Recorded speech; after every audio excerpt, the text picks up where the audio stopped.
तो हेलो दोस्तों, हम पिछले क्लास में हम देख चुके थे कि चंपारण सत्याग्रह क्यों हुआ था। चंपारण सत्याग्रह में गांधी जी की क्या भूमिका थी। चंपारण आंदोलन में आखिर गांधी जी ने हमारे एक छोटी सी सत्याग्रह सत्य के साथ आग्रह के साथ कैसे उस आंदोलन को कामयाब किया। तो दोस्तों, अब जैसे चंपारण सत्याग्रह खत्म हुआ दोस्तों, वैसे एक स्थान है जिसका नाम है दोस्तों दरभंगा।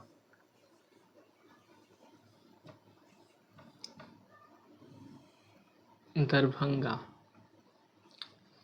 तो दोस्तों, दरभंगा जो है,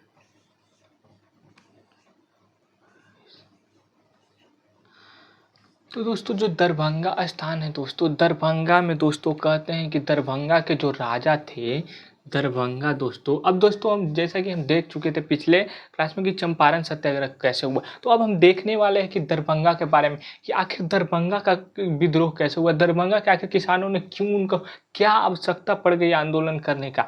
तो दोस्तों वहाँ के जो राजा थे, कहाँ के, दरभंगा के, तो दरभंगा के जो राजा थे वो क्या किए, तो उन्होंने भू राजस्व को दोस्तों, क्या, भू राजस्व को, उन्होंने भू राजस्व को इतना ज़्यादा बढ़ा दिया दोस्तों कि किसान परेशान परेशान हो गए।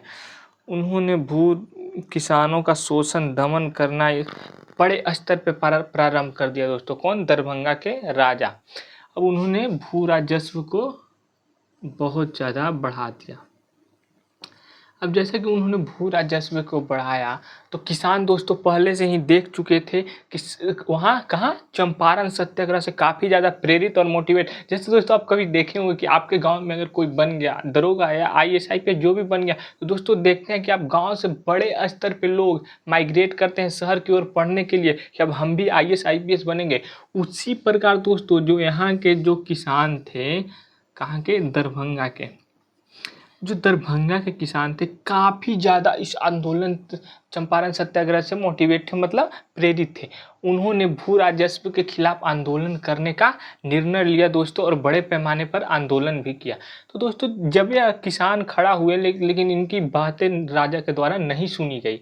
अब राजा बिल्कुल इनकी बातों को नहीं सुने तो एक नाम आता है जो कि इस समय दोस्तों 1919-20 यानी कि 20 के लास्ट चरण में जो कि असहयोग आंदोलन प्रारंभ हो चुका है, जो कि गांधी जी द्वारा चलाया गया था 1 अगस्त 1920 में बाल गंगाधर तिलक के मृत्यु के पश्चात शुरू किया गया था। कौन, असहयोग आंदोलन। तो एक एक इंसान थे जिनका नाम है विद्यानंद। क्या दोस्तों, विद्यानंद। तो जो दोस्तों विद्यानंद थे वो असहयोग आंदोलन में पहले से ही भाग लिए हुए थे और पहले से ही काफ़ी ज़्यादा प्रेरित थे। जो विद्यानंद थे अब काफ़ी ऊंचे उठ के इन्होंने राजा के खिलाफ जमकर विद्रोह किया 1920 में। कब दोस्तों, 1920 में। और दोस्तों विद्यानंद ने जब सभी किसानों के साथ जमकर इस आंदोलन के खिलाफ विद्रोह किया, मतलब राजा के भू राजस्व, राजा के गंदी नीतियों के खिलाफ काफ़ी उच्च स्तर पर विरोध किया, जिसके कारण इन्हें, वो जो राजा थे उन्होंने भू राजस्व को सुधार किया। फिर भू राजस्व को सुधार किया दोस्तों और कर में कटौती की। तो दोस्तों हम कह सकते हैं कि इस आंदोलन के हीरो कौन है, तो विद्यानंद जी महाराज, जो कि असहयोग आंदोलन में भाग ले चुके थे। तो दोस्तों अब दरभंगा आंदोलन के बाद बात आती है दोस्तों,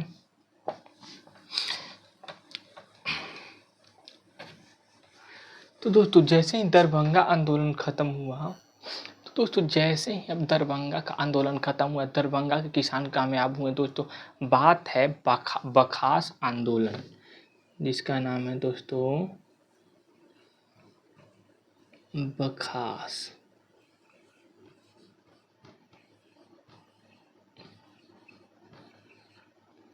बखास आंदोलन। तो बखास आंदोलन जो है दोस्तों वह 1937-38 में देखी गई। दोस्तों बखास मतलब कुछ अजीब सा नहीं। तो दोस्तों बखास का मतलब होता है कि यदि आपका ये भूमि है, अगर आप इस भूमि पर 3 वर्ष 3 वर्ष तक खेती नहीं किए दोस्तों, अब तो वो भूमि आपके हिस्से से चली जाएगी, वह भूमि पर आपका अधिकार खत्म हो जाएगा दोस्तों। अब दोस्तों यह वही बात हुई कि अब आप अपने घर से छोड़कर कहीं अब शहर रहने चल गए 2-3 साल के लिए, तो घर आपका नहीं रहेगा, वो घर गांव वालों का हो जाएगा दोस्तों।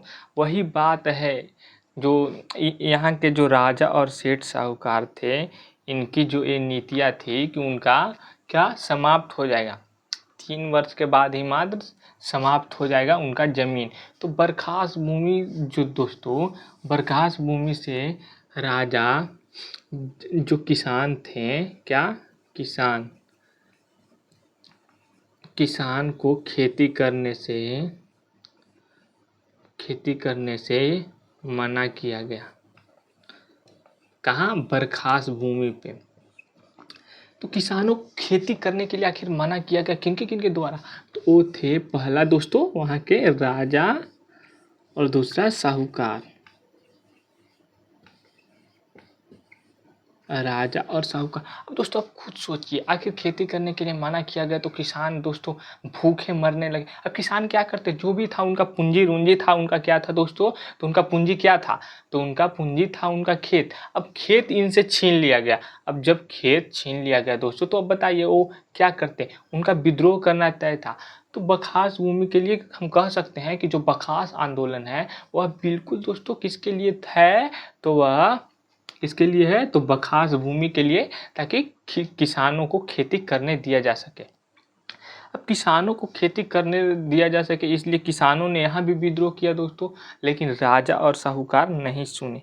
तो दोस्तों अब एक महान, बिहार के महान व्यक्ति का यहाँ पर सामने उभर कर आते हैं, जिनका नाम है सहजानंद,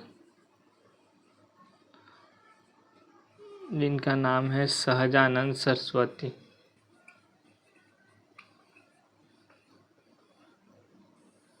तो सहजानंद सरस्वती ना, तो दोस्तों सहजानंद जो सरस्वती हैं 1967-68 ईस्वी में बखास भूमि के लिए जमकर इन्होंने किसानों का समर्थन किया, और किसानों को जिस पूरा भूमि थी उनको किसानों के मुट्ठी में दोस्तों लाकर रख दिया, कि इन्होंने सहजानंद ने जमकर किसानों के साथ विद्रोह किया।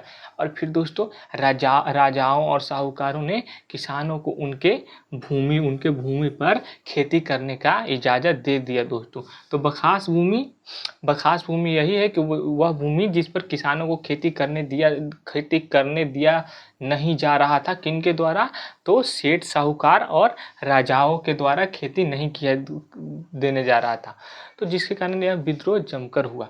तो अब दोस्तों इसका हीरो कौन है, तो सहजानंद सरस्वती ने जमकर इसमें भूमिका निभाई और किसानों को उनका हक दिलाया।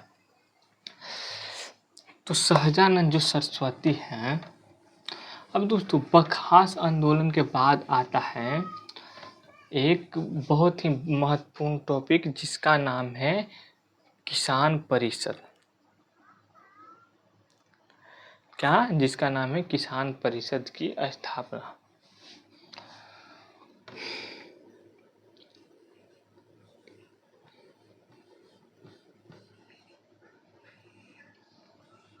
तो क्या नाम है इसका? किसान परिषद की स्थापना।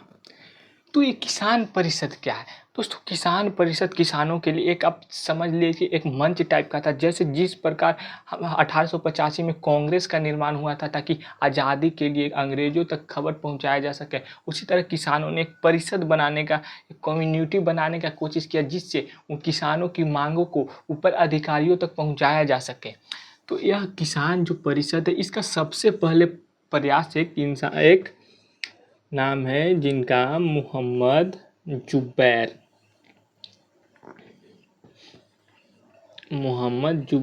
तो किसान सभा की जो सबसे पहला प्रयास है वो मोहम्मद जुबैर। अब दोस्तों इनको आप रिलेट कर सकते हैं कि पहला प्रयास, अब शुरू आप कहीं परिवर्तन चाहिएगा तो आपको सबसे बैर हो जाएगा। क्या हो जाएगा? आपको सबसे बैर हो जाएगा। इसी से आप रिलेट कर सकते हैं कि सबसे बैर हो जाएगा। तो जुबैर, मोहम्मद जुबैर ने, और कहाँ स्टार्ट किया? तो मुंगेर। तो इसको रिलेट कर सकते हैं आप कि ज़्यादा शुरू परिवर्तन चाहिएगा तो मुझसे बैर हो जाएगा सभी को। तो इससे मुंगेर में जुबैर ने पहला किसान परिषद की स्थापना का प्रयास किया। कब?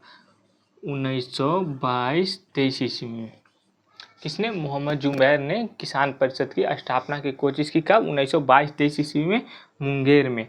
दोस्तों अब इसमें कामयाब मोहम्मद जुबैर बैर करके भी नहीं हो पाए। इसके बाद वही हीरो का एंट्री होता है जिसके बारे में हम बात किए पखास भूमि में, जिनका नाम है सहजानंद सरस्वती। इनका नाम है क्या? सहजानंद सरस्वती। सहजानंद सरस्वती।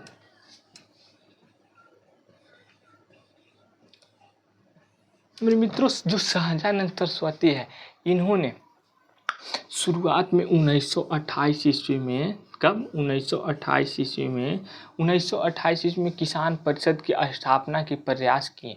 कहाँ दोस्तों? इन्होंने किसान परिषद की स्थापना के प्रयास किए, लेकिन 1928 में बेचारे सहजानंद भी सह के रह गए दोस्तों। 1928 जैसे ही हम बोलेंगे, सहजानंद किसान परिषद की स्थापना में सह कर रह गए। कौन? सहजानंद। अब 1928 के बाद आता है 1929। अब इतना तो आपको पता होगा दोस्तों, 28 के बाद 29 आता है। तो 28 के बाद 29 आया।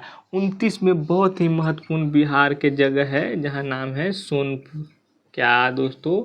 सोनपुर। आप सुने होंगे कि बिहार के सोनपुर काफ़ी ज़्यादा सोनपुर मेला के लिए मशहूर है। तो जैसे ही बिहार में सोनपुर में मेला लगा दोस्तों, काफ़ी बड़े पैमाने पर सोनपुर में बड़े बड़े नेताएं आए। तो दोस्तों यह सही मौका मिला स्वामी सहजानंद सरस्वती को किसान परिषद के स्थापना का।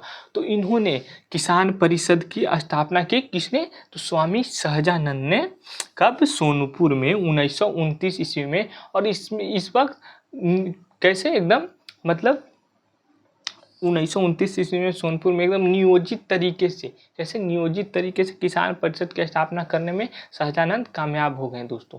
अब सहजानंद 1929 में हम इसको कह सकते हैं कि किसान परिषद का यह पहला बैठक था। कौन? 1929 में सोनपुर का अधिवेशन।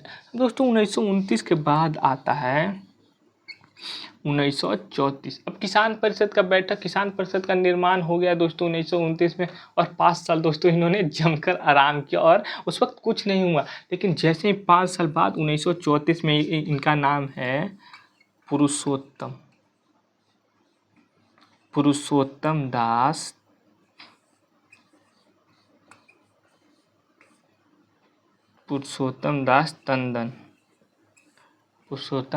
टंडन।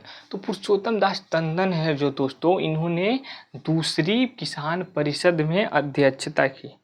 किसने दोस्तों? क्या? तो पुरुषोत्तम दास टंडन ने दूसरी किसान सभा की स्थापना जिसके अध्यक्ष पुरुषोत्तम दास टंडन थे। और जो दूसरी जो किसान परिषद है वह कब? 1934 में इसकी स्थापना हुई दोस्तों। 1934 में स्थापना हुई, ये तो मैंने बता दिया, लेकिन कहाँ हुई? तो गया दोस्तों। अब 1934 के आप किसान परिषद को इस तरह से रिलेट कर सकते हैं कि अब पुरुषों का राज गया, यानी कि पुरुषों का तांडव गया। तो पुरुषों से पुरुषोत्तम दास टंडन। और कहाँ? तो गया में 1934 में किसान परिषद का अधिवेशन हुआ। तो आपको इस प्रकार से आप इसको रिलेट कर सकते हैं कि आखिर पुरुषों का अब तांडव गया, यानी कि पुरुषों से पुरुषोत्तम दास टंडन और गया से गया में अधिवेशन कब हुआ? 1934 ईस्वी में। तो यह बिहार के संदर्भ में दूसरा क्या था? तो किसान परिषद की बैठक। अब बात आती है तीसरा। तो तीसरा दोस्तों, तीसरा जो किसान परिषद है, इसकी फिर से अध्यक्षता मिली किनको? सहजानंद सरस्वती को। अब सहजानंद सरस्वती तीसरा, जो कि है हाजीपुर। तीसरा है हाजीपुर, यह 1935 ईस्वी में। तो दोस्तों हम कह सकते हैं कि तीसरा अधिवेशन है किसान परिषद का लास्ट अधिवेशन 1935 ईस्वी में स्थापित किया गया। और इसकी अध्यक्षता सहजानंद 1929 सोनपुर के बाद फिर 1935 ईस्वी में तो कहाँ किए इन्होंने? तो हाजीपुर, जो कि दोस्तों आपको पता होगा कि हाजीपुर केला के लिए काफ़ी ज़्यादा मशहूर है। बिहार में लार्ज अमाउंट में हाजीपुर में केला होता है दोस्तों। तो हाजीपुर में यह तीसरा अधिवेशन हुआ किसका? तो किसान परिषद का। अब दोस्तों किसान परिषद का जब यह तीनों जब अधिवेशन खत्म हुआ दोस्तों, तो बात आती है 1936 ईस्वी में। कब? तो 1936 दोस्तों। 1936 में लखनऊ, कहाँ? तो लखनऊ में। तो लखनऊ में ऐसा क्या हो गया कि मैं लखनऊ का बात करने लगा, बिहार से उत्तर प्रदेश में चला गया। तो लखनऊ में दोस्तों एक अधिवेशन, क्या, एक नया किसान परिषद का राष्ट्रीय रूप में निर्माण किया, जिसका नाम है अखिल किसान परिषद।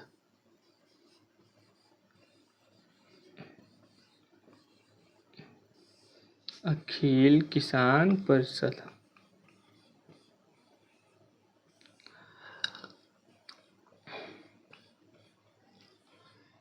तो ये अखिल किसान परिषद क्या है? तो अखिल किसान परिषद है तो जो मित्रों मेरे, वो अखिल किसान परिषद 1936 में इसकी स्थापना की गई और इसकी अध्यक्षता किनको दी गई? तो स्वामी सहजानंद को। स्वामी सहजानंद सरस्वती को। किनको? स्वामी सहजानंद सरस्वती को। स्वामी सहजानंद सरस्वती दोस्तों 1936 में, चूंकि यह लखनऊ में अधिवेशन हुआ, तो हम कह सकते हैं कि स्वामी सहजानंद अब सिर्फ बिहार और स्टेट लेवल पे नहीं रहकर वह अब काफ़ी ज़्यादा, मतलब हम कह सकते हैं कि वह राष्ट्रीय, उनको 1936 में राष्ट्रीय किसान परिषद का अध्यक्ष बनने का मौका मिला। राष्ट्रीय किसान परिषद का अध्यक्ष बनने का मौका मिला। किनको दोस्तों? स्वामी सहजानंद। अब काफ़ी ज़्यादा दोस्तों आप उनकी कामयाबी को देख सकते हैं। शुरू वह सिर्फ बिहार में, पहले तो वह बखास आंदोलन के नेतृत्व करके किसानों को उन्होंने इंसाफ दिलाया। उसके बाद अब इन्होंने क्या किया? तो इन्होंने राष्ट्रीय किसान परिषद की अध्यक्षता की और किसानों की तरक्की चाहिए। अब बात आती है दोस्तों, किसान परिषद की स्थापना यहीं पर ख़त्म होता है। एक बहुत ही खास टॉपिक है दोस्तों, जिसका नाम है खिलाफत आंदोलन। अब दोस्तों आप चिंता मत कीजिए कि खिलाफत आंदोलन बहुत ज़्यादा, हम बिहार के संदर्भ में खिलाफत आंदोलन देखने वाले हैं। किसके संदर्भ में? बिहार के संदर्भ में।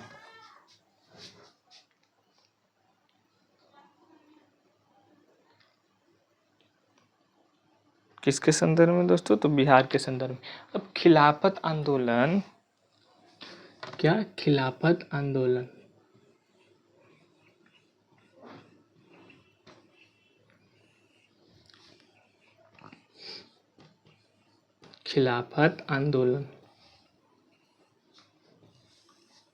यह 1920 ईस्वी में हुआ। दोस्तों खिलाफत आंदोलन आखिर क्यों हुआ? खिलाफत आंदोलन के क्या बिहार के खिलाफत आंदोलन में भी कोई भूमिका थी? तो दोस्तों हाँ, बिल्कुल थी। तो खिलाफत आंदोलन क्यों हुआ? हम सबसे पहले भारत के संदर्भ में तो दोस्तों तुर्की एक जगह है। क्या? तुर्की। अब जब प्रथम विश्व युद्ध खत्म हुआ दोस्तों, क्या? प्रथम विश्व युद्ध खत्म हुआ, जो कि 1914 से 18 चला। तो जब यह युद्ध, प्रथम विश्व युद्ध खत्म हुआ दोस्तों, तो कहते हैं कि जब अंग्रेज, मतलब मित्र राष्ट्र जीत गए, इंग्लैंड जीत गए, तो उन्होंने तुर्की के खलीफा पद को समाप्त कर दिया। अब दोस्तों आप सोच रहे हो कि तुर्की में खलीफा पद को समाप्त कर दिया, तो इससे हमारे बिहार और भारत में क्या फर्क पड़ने वाला है? तो दोस्तों यह खलीफा जो होते थे वह मुस्लिम के धर्मगुरु होते थे। और जो मुस्लिम लोग थे बिहार में, उनके मन में काफ़ी ज़्यादा उच्च लेवल का असंतोष उत्पन्न हुआ। कहाँ? तो बिहार के, क्योंकि तुर्की उनके खलीफा थे, वो गुरु थे मुस्लिमों का, और उनका पद को समाप्त कर दिया ब्रिटिशों ने। तो दोस्तों काफ़ी ज़्यादा असंतोष इससे उत्पन्न हुई, और जमकर भारत में दो बंधु हैं जिनका नाम है अली बंधु। क्या? अली बंधु। एक का नाम है शौकत